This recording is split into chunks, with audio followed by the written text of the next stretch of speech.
To crack him with your teeth? Yeah. Hey, show me another one. No, give me the apple. Give me the apple. Crack him with your teeth. Hey, there you go. I think it was a nut, not my tooth. It's bush tucker, native Australian food, a natural resource known to few other than Aboriginal people and the Australian Army's bush tucker man.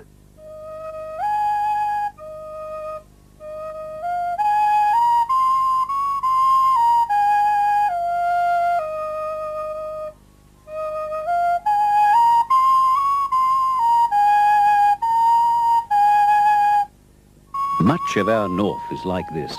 It's the main reason why the population here is so sparse. This mostly is the domain of Aboriginal people. They've been living off the natural resources of this land for more than 40,000 years and are the only race that has been able to do so. Unaided, few other Australians could survive here for long.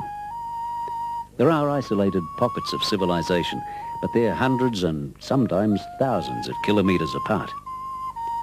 Yet this vast wilderness between Cape York and the Kimberley is the border between us and the rest of the world.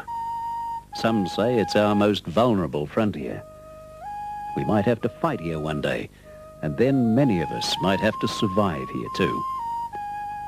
Such a prospect has led the Australian Army to undertake the first study in 200 years of the survival resources of Northern Australia. The project was proposed by Major Les Hiddens of Field Force Command, a bush survival expert with a lifelong interest in Australian natural history. A soldier aware of the military value of Aboriginal food-gathering skills. To prepare him for the task, Les in 1980 was granted a Defence Fellowship to study at James Cook University in Townsville. There he did research into the ethnobotany of Northern Australia, and since has become the Army's bush tucker expert. My job is to look at the survival resources, the bush foods, the bush medicines, the bush techniques, so we can advise soldiers, particularly those who are born and bred in cities, on how to exist should they become lost, or in the case of, patrols like the SAS or the North Force Group, how to exist out in the bush by supplementing their rations off the local foods.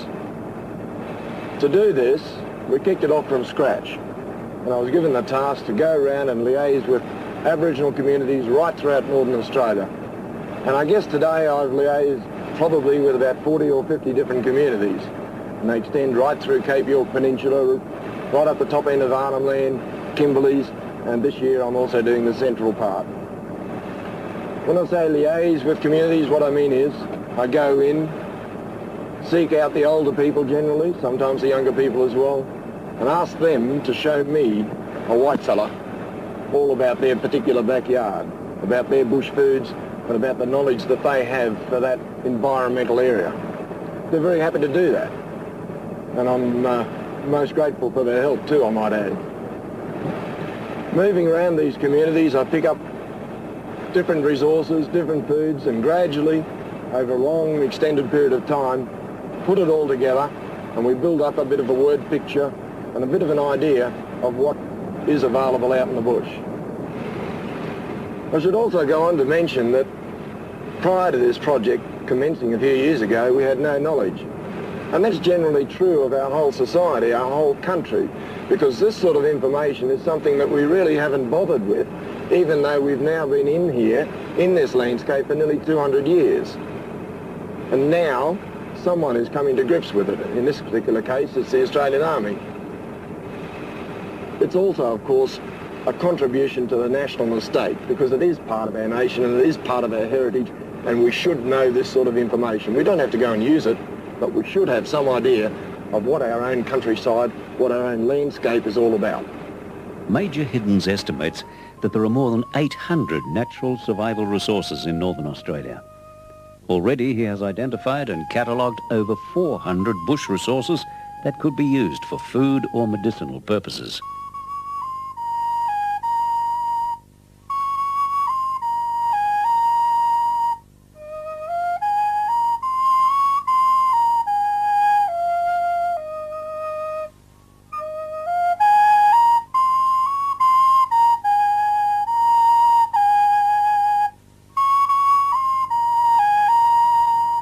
Australians would recognise, let alone use such products for food or medicine. This is not only because they're alien to our culture. Psychologically, most of us have been conditioned to accept food mainly in its modern forms, and that outlook is apparent everywhere, even in this remote Aboriginal community settlement of Kalumburu, in the far northwest of the Kimberley. What's happened in our society today is this. All of our food groups, or most of them, have become processed and packaged. And the end result of that is that people have a great deal of difficulty identifying the original food resource. Now, in this case, this is a packet of tomato soup. We all know that, we all enjoy it and use it quite often.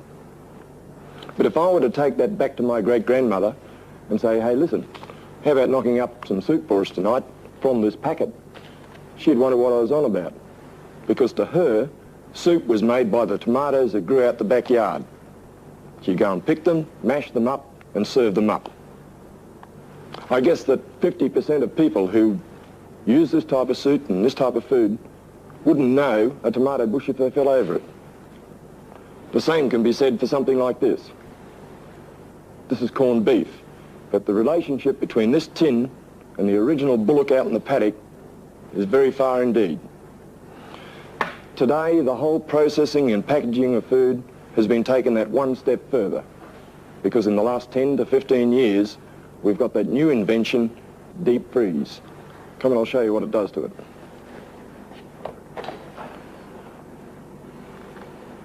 My poor old grandmother would turn in the grave if she could see this lot. Hang on, we'll get a couple out. Well, if I presented that to her and said that that's a chook, she'd really wonder. It's got a plastic skin and it's rock hard. This lot here, fish fingers. Wonder what she'd say if she could see these. We'll open them up and have a look inside. I guess if I asked her what that was, she'd say it was a biscuit. But in fact, and we all know it, it's fish.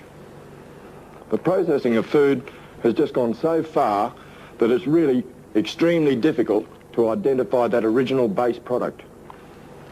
Fish in a pack. From our point of view in the Army, the problem of getting soldiers out in the field to identify bush foods was pretty complicated. After all, in Northern Australia, I think we've got about 600 species. How do we train a soldier, who probably grew up in Redfern or somewhere like that, to come up here to Northern Australia, walk around the paddock and identify the bush tucker? Additionally, the seasonal variation of what was available was a greater problem. We could, I suppose, print a book or books showing pictures of the bush tucker, but the soldier would end up walking around the place looking like a library. What we came up with was this. It's one of our Army survey maps. And on one side it shows just the ordinary topo survey information. But you turn it over, and there on the reverse side is all the bush food for that particular map area. These things were out about a week, and the soldiers christened them snack maps. Of course, we're now putting them out with chocolate flavour and all the rest of it, so that if all else fails, you can eat the map. There are difficulties, but the snack maps go a long way towards solving the problems. Each map covers an area of approximately 150 square kilometres, and on its reverse side is depicted the most important survival resources of that region.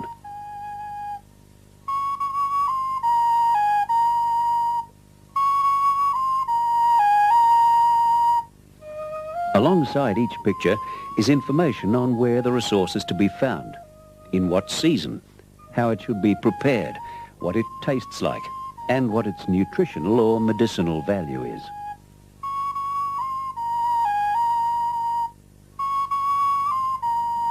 The research program will allow the publication of over 700 snack maps, but before that can be accomplished, Les Hiddens has much more field work to undertake. He has completed Cape York Peninsula and most of Arnhem Land, but the Gulf Country and the Pilbara remain to be done. This year, he is concentrating on completing research in the central and northwest deserts and here in the Kimberley, where he is being helped by people from Kalumburu.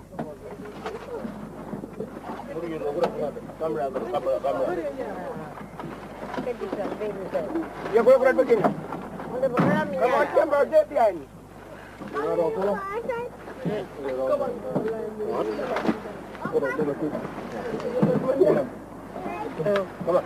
Come on, Eddie. Billabongs have always been an important source of food for these people, yielding aquatic foods such as fish, turtles, yabbies and mussels. But it's the plant life rather than the water creatures that they wish to show Les. This one here. Same as that one out there? Ah, but different one to this one here. No, this different one again. What, the root or what? Yeah, that is finished now. That is dug now. But the one there Yeah, comes off this one here. he comes up this one now. What, under the roots in the mud? Yeah, now he eat the mud. Right. All right. How do you eat him? Aye. Well, when you cook him, You just cook him on the hot coal? yeah. Yeah, this one ashes. I did it. Sometimes you Yeah. boil it too with again. Right. You boil him too, or cook him on the ashes? And ashes. I did it. Yeah. And what's it taste like? Good tuck? Good, yeah. Good one. Good dog. All these lilies around here, Yeah. Good one. they all got this on them. All got the one. Yeah, some small, some more And big. some big one. More bigger, more round here. More That's big it. one, you know. So that's a little one, eh? That's the little one. Cooking at the hot coals. The water lily is an important food resource as it has an energy value equivalent to beef steak. But more than its tubers are edible. Its flower petals and the white stalks of its leaves are nourishing vegetables too. What about that leaf? You can eat that leaf too? No, Not at all. not that. Only that what they got pretty good, you know. Right. That fruit, you know. And get him all year, dry time, wet time, all times. Yeah. All year. But he could be growing by now. Yeah. But they got him that pretty good. Yeah. All right. What do you want that tomahawk for? You might find them. You go back and cut him up, put that on the milk, you know. All right. If you can't find him, I've got the axe there anyway. Yeah, Put him well, in. never mind. Big axe. Harmy one. Okay. What's that? Yeah. What? Put this one here. Yeah. That's the bee there. Yeah. For a sugar bag. How do you get him out? You chop him out. Ah.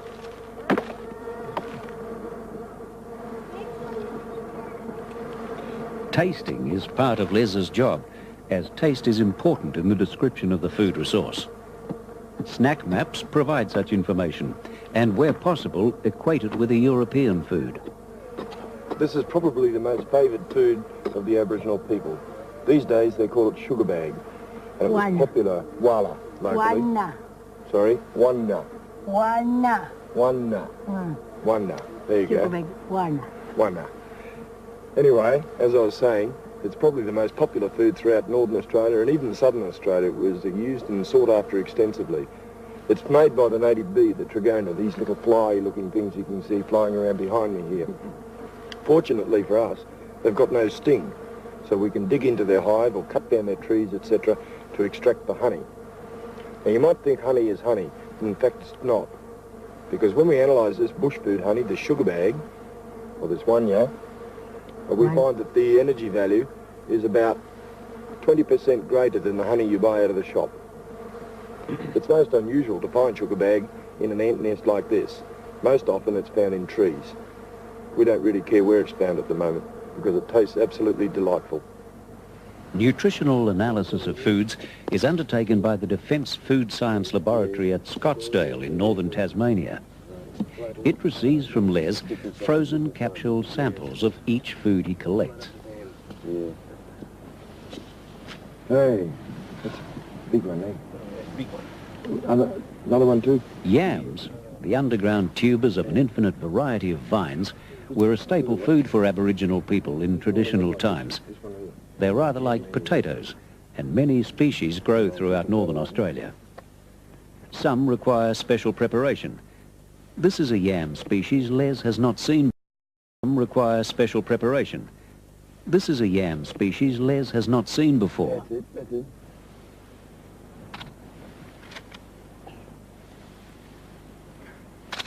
Oh, good. The numerous mangroves of our northern coast are a good and easy source of food, especially at low tide.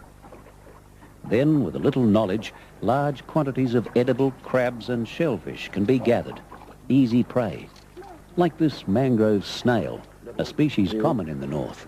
Eat this one too? Yeah, eat it. Any good for fish bait? Yeah, fish bait, eating, Yeah. people eating the... Yeah. How come he sticks on the root? Well, when the tide come up, When the tide come. in the mangroves. Yeah. But to keep out of the water? Yeah, you frightened of get drowned. You frightened you get drowned. Yeah. Some sort of shellfish you turned out to be. When you eat this, they keep you happy. When you eat these, they keep you happy. Yeah, good time. Yeah. The mud whelk is easy prey too, and often litters the floor of mangrove swamps. But you just cook it up in the fire.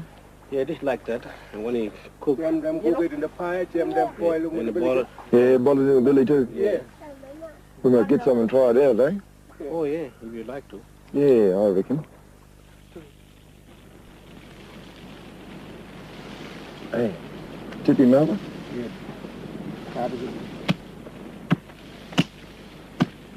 That one. Oh, all green. Yeah, good taga. Oh, good too. Yeah. See that one? Yeah, That one. the big one. Yeah, big one. Yeah, that one. No. Yeah. It's the same one. Yeah, hold up, yeah. Check out the green one? Yeah. Yeah. Just eat it. Yeah. Did they do that? Yeah, check this green part here.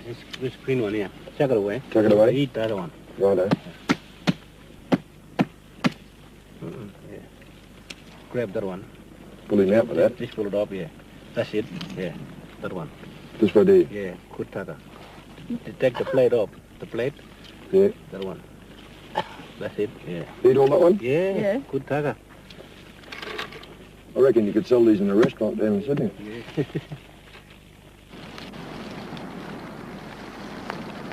You know, in this part of Australia, there's more to the coastal environment than the simple marine animals that live out there in the water. The whole coastline, the foreshore, has a whole variety of survival resources of its own.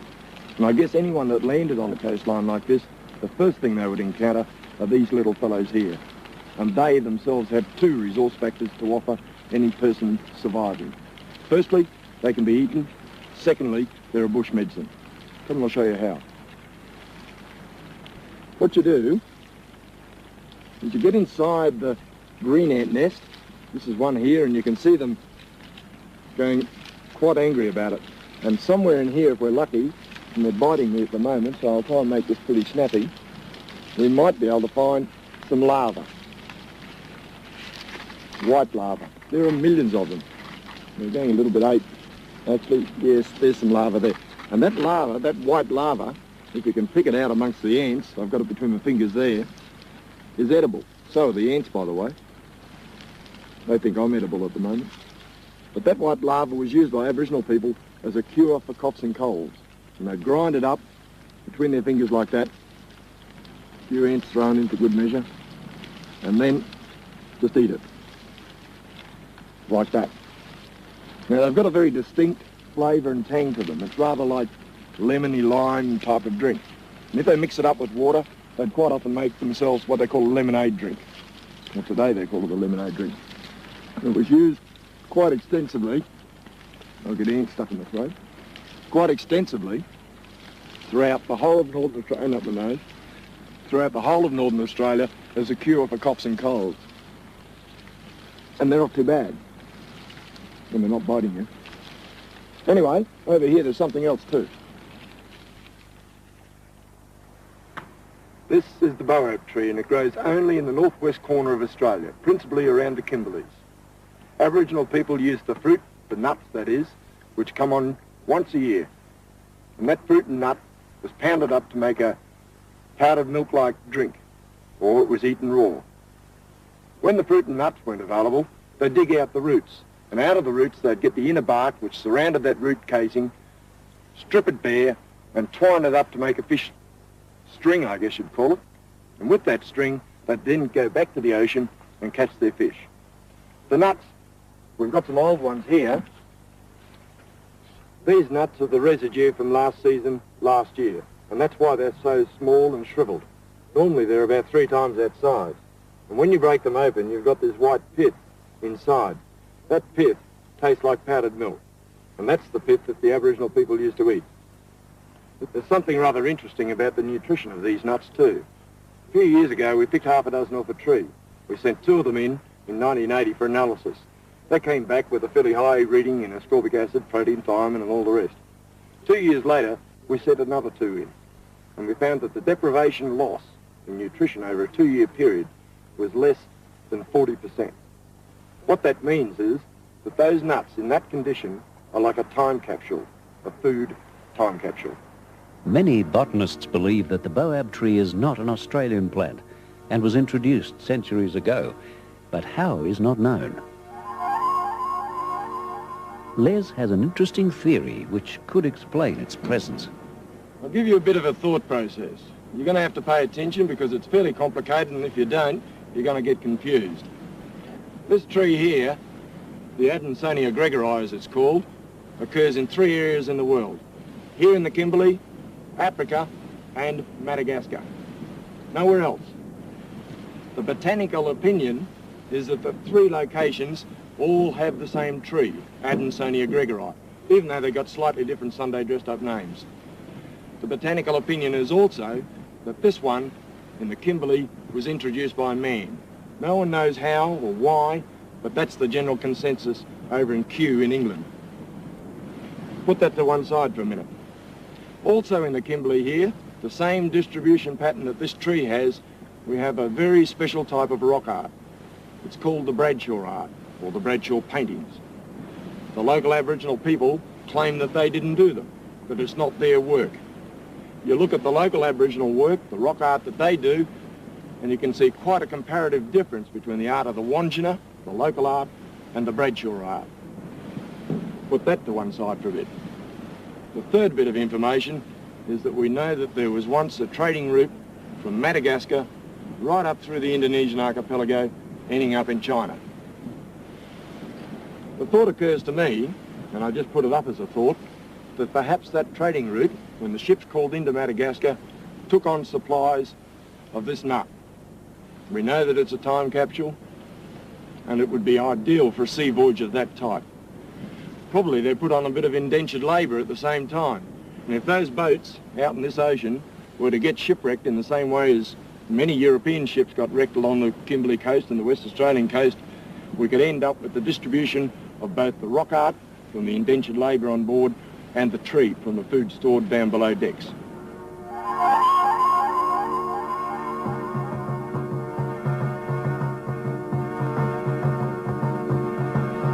One more thing, and this is a real classic.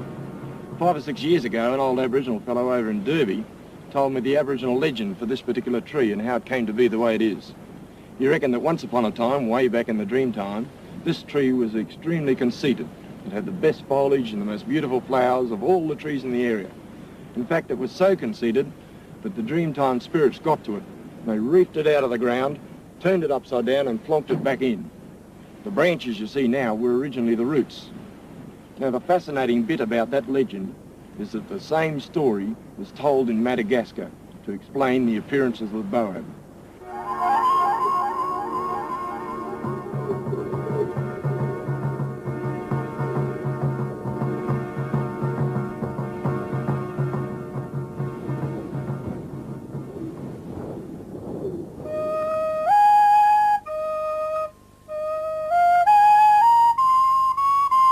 Les spends between 7 and 8 months in the field each year. He loves the bush, but his lifestyle is not easy. My field operation is what you'd probably call basic, and it doesn't have caravans and motels attached to it, and it's basically a swag on the ground, and sometimes I put up a bit of a tarpaulin in the trees, keep the rain off, or the sun. And I wash out of a bucket. I cook on an open fire. It's got to be basic because it's a one-man show. It's a set procedure to set up a camp. Straight into firewood, straight into water if it's available. And the swag out, then maybe put a cup of tea on and get the food ready. Sit out and write up the day's activities and beef up the catalogue, the bush food catalogue, write up the details that you recorded and seen during the day. and sometimes wish I had somebody else to make a campsite for me. I think, you know, sometimes I realise the isolation that I find myself in. You know, sometimes you can be there at night by yourself, camp somewhere, and you know that you're 200 or 300 kilometres from any living person, and you know you feel vulnerable should something happen. And sometimes things do happen, vehicle breakdowns and bogs and traumas like that. But because you're by yourself, you know that there's no way out of it except the way that you can provide. You've got to work at it yourself. Dangers vary, of course. They can vary from, you know, because I do a lot of night driving, because particularly during the summer months, night driving is the coolest time to drive. And of course, night driving involves dodging cattle a lot of the place. Up in the top end, it's probably more of a problem when you're camping out because of the crocodile menace. A lot of waterways these days have a crocodile menace. Around Cape York, pigs are a bit of a problem. And also, of course, buffalo. I guess if I had a very great threat against me, such as a pretty angry pig or an angry buffalo or a crocodile for that matter, and I was capable of it, I'd use the revolver pretty well straight away. I guess people wonder, if you're out in the bush like this, just what sort of things you do miss. Personally, I reckon if you've got a great list of things that you miss, you probably shouldn't be out here in the first place. I can think of the things that I'd miss if I was in the city more than the things I miss when I'm out in the bush.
Travel is very much part of field research for Les Hiddens, and most years he drives more than 50,000 kilometres.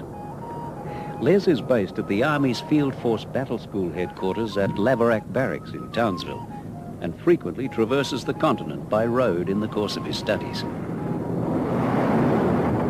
Road travel provides the best means of transport for a research project of this nature, as it enables Les constantly to be aware of his surroundings and their potential survival resources. Many of the areas that he visits have little more than four-wheel drive tracks, making his task a little more tedious and a little more dangerous.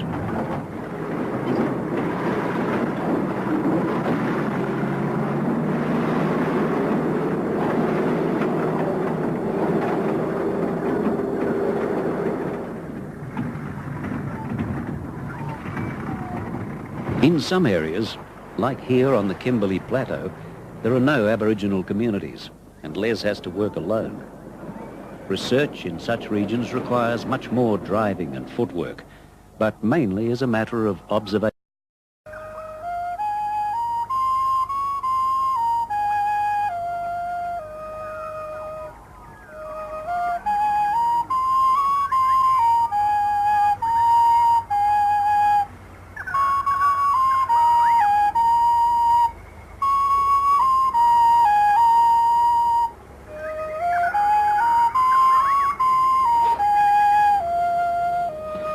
Many of the survival resources of the Kimberley are common throughout the region and are often found in other parts of northern Australia.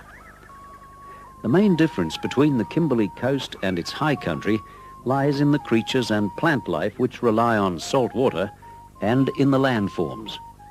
Here in the high country, they can be extremely beautiful.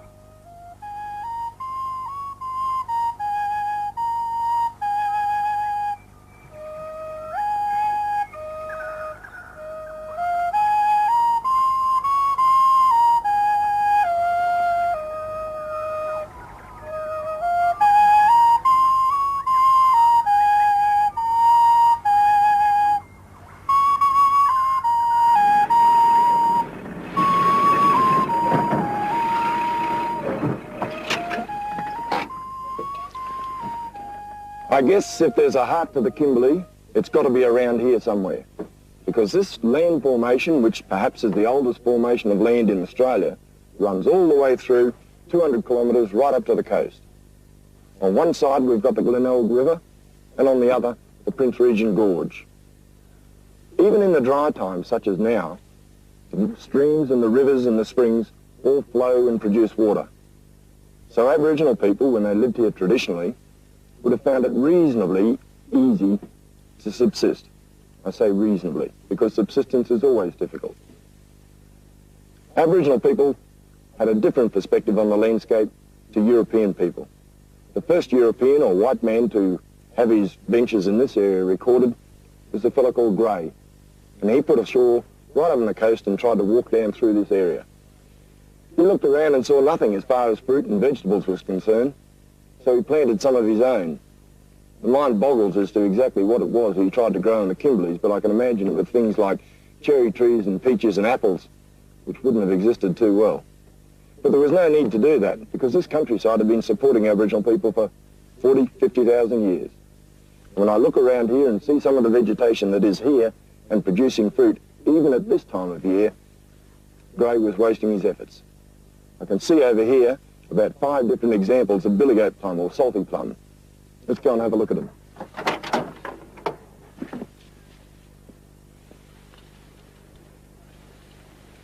Well, even if Gray had recognised these as being bush tucker, and that's pretty unlikely, he would have had no idea of their particular nutritional value. We only found out ourselves about 4 years ago. We put these through the laboratory, and we found to our amazement that this little fruit, which is one of the terminalias, is extremely high in ascorbic acid, vitamin C. In fact, it's so high it now leads the world. So you see, it didn't matter how many oranges or apples that Gray may have planted, he couldn't compete with this one. I guess the best way to equate the value of this, and it's only about as big as a thumbnail, is this way.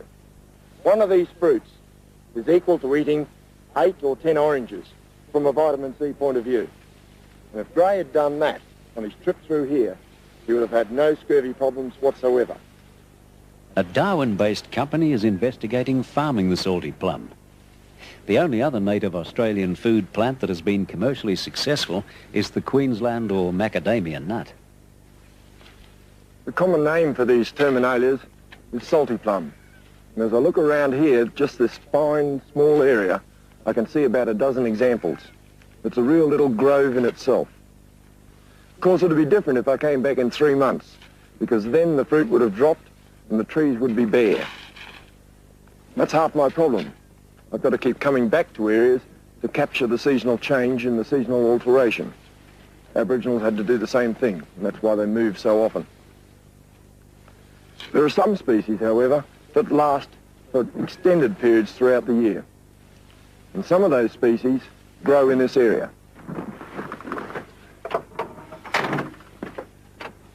I guess probably one of the best examples of a species that does last a long time is the pandanus.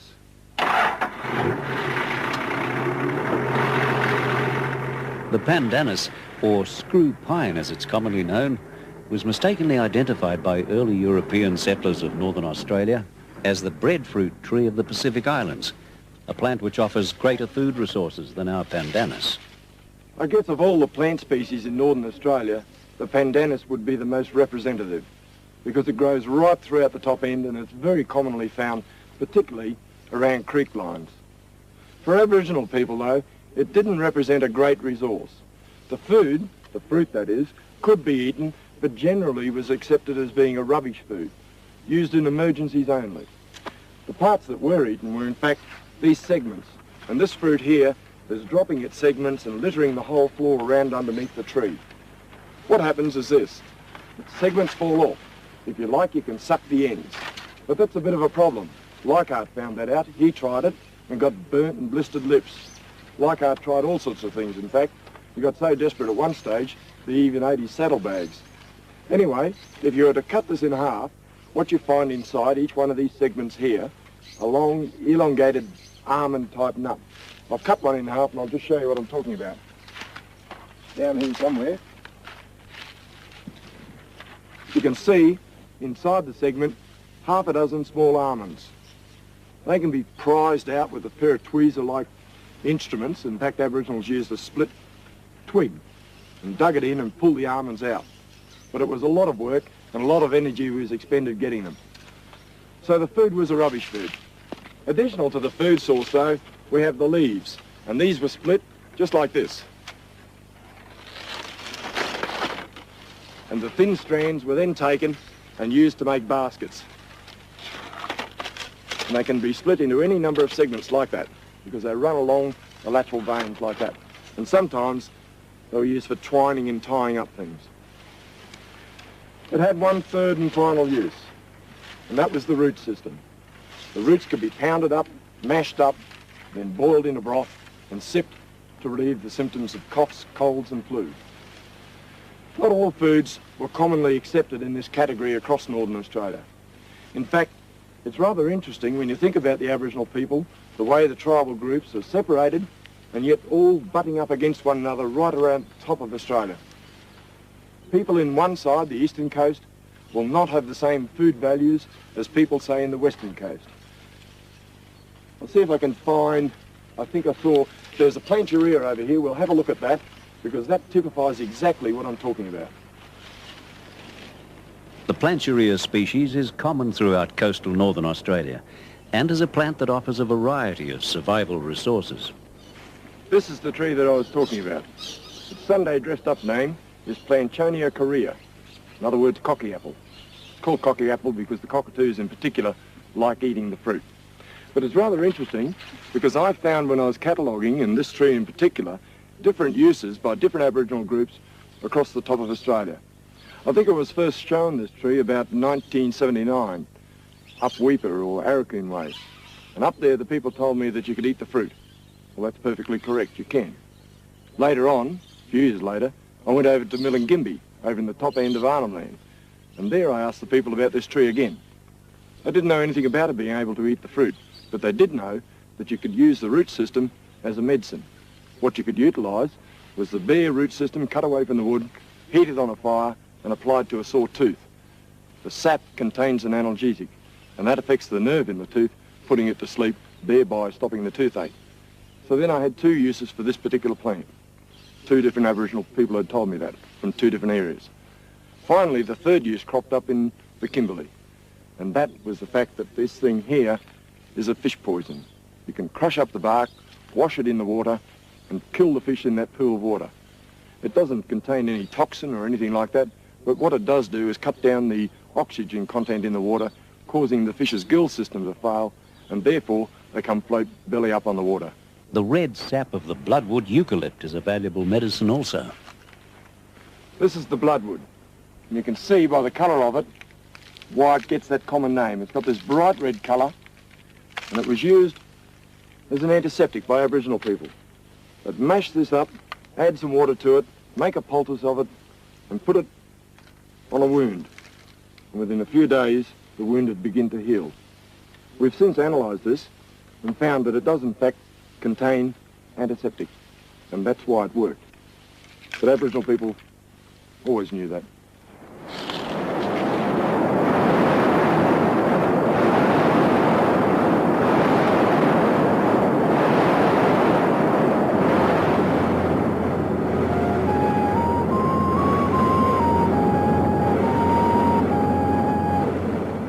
Water is the essential element of all life forms, and where it occurs in quantity, like here in the mighty Ord in the northwest Kimberley, it often provides an abundance of food resources from water and land.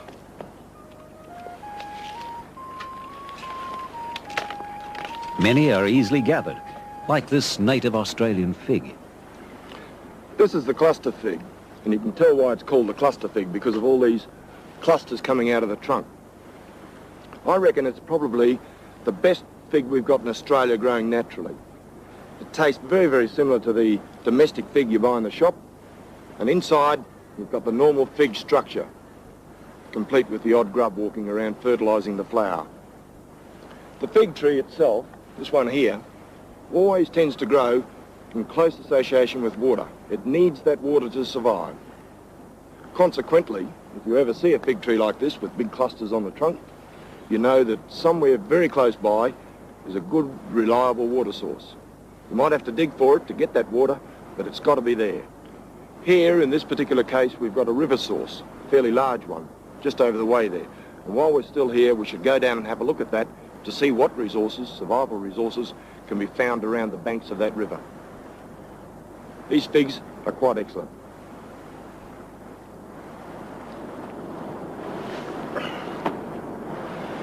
Well, having a bit of a quick look around here, I can see about half a dozen resources that are worthwhile. There's one in particular which is quite spectacular, and that's the Tippa augustifolia, commonly called bulrush. And it's growing on the other side of the bank over there, so I'm going to have to go over and do a bit of a swim for it, which I can't complain about on a day like this. The bulrush, of course, grows all over Australia, not just here in the north. And for that reason, I guess everyone will be able to recognise it in their own paddock wherever you happen to live, almost, except in central Australia, of course. It tends to grow around the edges of waterways. It's got to have that water, otherwise it doesn't survive. And it proved quite a basic, useful product to Aboriginal people when they existed in areas like this. Anyway, I'm off for a swim.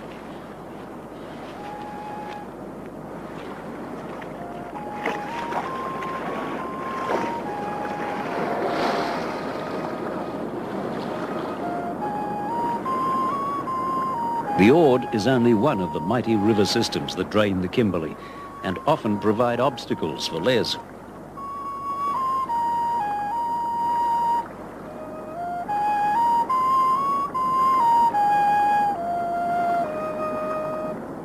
Much wildlife is dependent upon such waterways, and in bygone times it was hunted and eaten by Aboriginal people. This Tippa grows like a big forest. And right now, down on my knees in mud. Back up again. Looks like a big cane farm. Really lost my hat in that lot. Anyway, this is what it's all about. And you might be able to see little clouds of yellow pollen going through because we're here at exactly the right time of year. The new flower buds are producing pollen all over the place. You can see the old flower buds, these old fawn-coloured ones, and on top of that, we've got the pollen on the new buds. I'm a bit out of breath. Just have a look at this, because this, I think, is quite spectacular. You tap that, and there's all the pollen. And that stuff is edible. Aboriginal people used to get it, mix a bit of water to it, put it together, make a johnny cake out of it, and cook that on the hot coals, and then eat it. You can also eat it raw. And it's got a very blandy, flour-like taste, because I guess it resembles flour in the way it was processed. Anyway, there's lots of it around here. I'm going to get some samples. Have a look at this. Oh, it's all over the place. There are many parts of northern Australia where water, the essential survival resource, is sparse. Vast areas like the central and northwest desert regions.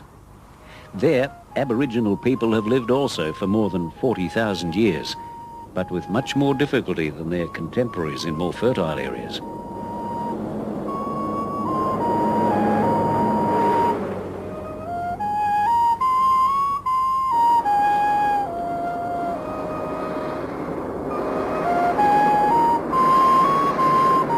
Spinifex deserts make up most of this part of the country. The Tanami Desert, 700 kilometres south of Darwin in the Northern Territory, is typical.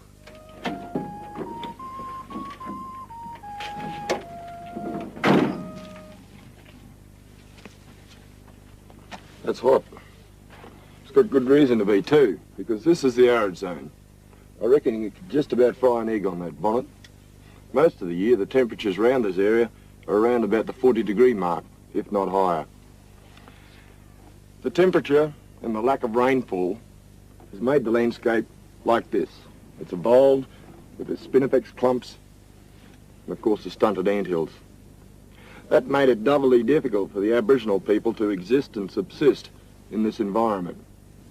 They had to keep moving all the time, chasing the water, chasing the rainfall when it happened. There was one particular bloke I can think of, an anthropologist by the name of Tyndall, and he did a bit of figuring out and worked out that for this particular environment, the Aboriginal people required one person per 70 square miles to subsist. And that's a big, big slice of land when you think about it. One person for every 70 square miles, because it took that much landscape to support one individual. See, the problem is, as you move around the place, the lack of water, it's got a lot of competition. That little water that remains in the rocks and crevices and around the creek lines, the animals are after it, the birds are after it, and if you're trying to live here, you're after it too. And you come up to it, and you find that it's probably all drunk out, and you've got to dig it deeper. And if there's none there, no matter how much food there might be around you, you've got to move on. Chase that water all the time. I was talking about competition with animals. It's the same with the food too. You move across to a bush and it might have half a dozen berries on it. And if you can get it before the birds do, so much the better. But if you're a bit slow, a bit late, you miss out too. You've got to move on to the next bush. And it's a constantly moving program to subsist in this environment. In fact, I reckon this is probably the harshest environment to try and survive in. 50 years ago, this land provided all the resources of the Warlpiri people. But today, most of them live in the nearby Aboriginal community of Largermanu, where European foods and medicines have largely replaced traditional resources. The Warlpiri, like most other Australian Aboriginal groups, no longer have to hunt and gather, and their great skills of food gathering are being lost. Only a few of the Warlpiri are able to help Les with his study, and they are mainly the older people. Cook him on the coal? Yeah. Yeah, make a johnny cake out of him. Well, it's one of the acacias. I'm not entirely sure which one it is. Second? Mix him up with water. Water. Yeah. And the rock, like that. Grind him on that rock. Yeah. Yeah, grind him up. Yeah. Right, as I was saying, he's one of the acacias. I'm not quite sure which one it is because I've not encountered it before. But because of the massive seed pods on it, obviously you grind up the seed pods and make a bit of a johnny cake out of it. Yeah. Then cook him on the hot coals, and then you can eat him. Comparatively few of the desert plants are a source of food, and those that are often only produce their edible products after rainfall, which can be years apart. One common exception is an insect gall caused by chemical interaction between an insect and a species of eucalypt tree. This is the result of an insect gall. It's all, I think its name is Cysticoccus, which makes you laugh. But inside, what you quite often get, if it hasn't flown the coop, is in fact a grub. There it is. And that grub's edible, raw. Fairly high degree of moisture in that grub. And it's got all this stuff here, which you can eat as well. Additionally, you can eat the white lining of the wooden gall. They're found growing on eucalypt trees right throughout the arid zone and other areas too in Australia. Knowledge and experience is essential in the eating of desert plant foods, as poisonous species do occur, even in the same plant group. The desert raisin is an example. These are part of the solanum group, and you've got to be very careful when you pick them because the solanums belong to the deadly nightshade group. So if you know what you're doing, you're okay, but if you're just pottering around experimenting, I wouldn't advise it. But these fellas here are found right throughout the arid zones and the desert countries, right throughout Central Australia, but different species of them in different areas. These people here obviously know which species in this particular area are edible. And one of the key signs, in fact, if you look very, very closely at the seeds, you'll find little fine grains of sand sticking to them, and that's one of the indicators.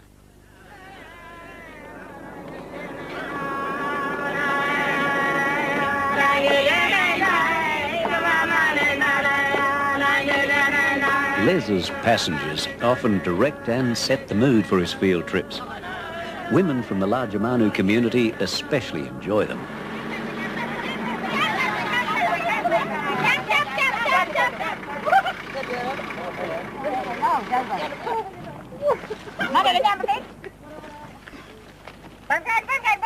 The first stop is for the wild tomato, a desert fruit that's useful food, but only for the experienced. Well, this is again one of the solanums. They're commonly called wild tomatoes in this part of the world. And as you can see by that reaction, Aboriginal people rather enjoy collecting them. In fact, they enjoy bush tucker trips, particularly like this, which makes my job a lot easier. Just back to the fruit, unless you get rid of these black seeds that you can see inside, they're deadly poisonous. But once you've got rid of them, you can eat them raw. They do have a fairly bitter taste though, and I'm not particularly fond of them myself. For those with the knowledge, many desert plants harbour more palatable, safer and nutritionally valuable foods. Still down there? Yes.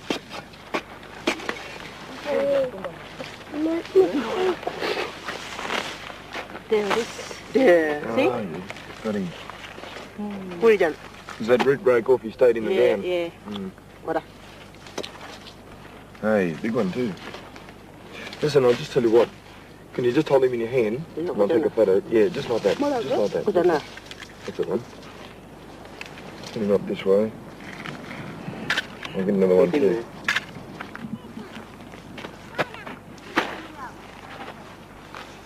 Well, what you're seeing here is an excellent example of the division of labour in Aboriginal society. It was the men's job to do the hunting, and the women, they had to go out and gather. In this particular case, what they're after are these things here. This is the witchetty grub. And I guess everyone that knows anything about Aboriginal survival techniques will recognise this fellow, or at least would have heard of him. They're found here in the roots of these little scrubby acacia trees. And the women are digging them up with their digging sticks, breaking open the roots and extracting the grubs out. Nutritionally, they're excellent. I think from memory they've got about 40% protein and about 30% fat, and a bit of moisture as well. So you can't complain. You can eat them two ways. You can either fry them lightly on the hot coals, or secondly, you can eat them raw. Either way, they're quite delicious. In fact, they have a taste that's fairly rich. It's a bit like eating raw eggs and butter mixed up together. And I find that one or two is about enough. I've already had one, but I'll have another go at the second one.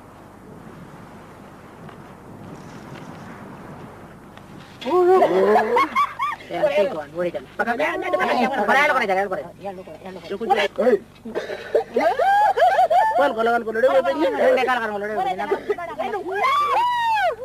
The animals of the desert are its greatest source of protein, and traditionally the smaller creatures mainly were hunted by women. Burrows are much more easily found in burnt-out regions. Aboriginal women have great respect for lizards, as often their capture can prove traumatic.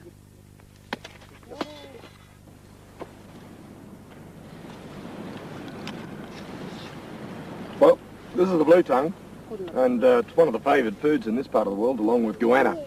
And what these ladies have been doing is walking around this burnt out area, looking for the burrows. This is one of them here, and that's how they came across this fella. He'll go into the pot later on this afternoon. But it reminds me of a rather funny story, a rather funny incident I had a few years ago, probably over Port Keats Way, I think it was, where a group of ladies like this were out chasing goannas one day. And they found a hole, and they dug him up. And the old goanna came out of the hole, and he looked around, and the first thing he saw were two skinny black legs in front of him, and he thought they were trees.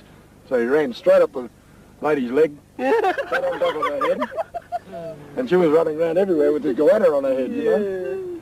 So you've got to be very careful with goannas, and blue tongues, of course, because they do scratch and they do climb up ladies' legs.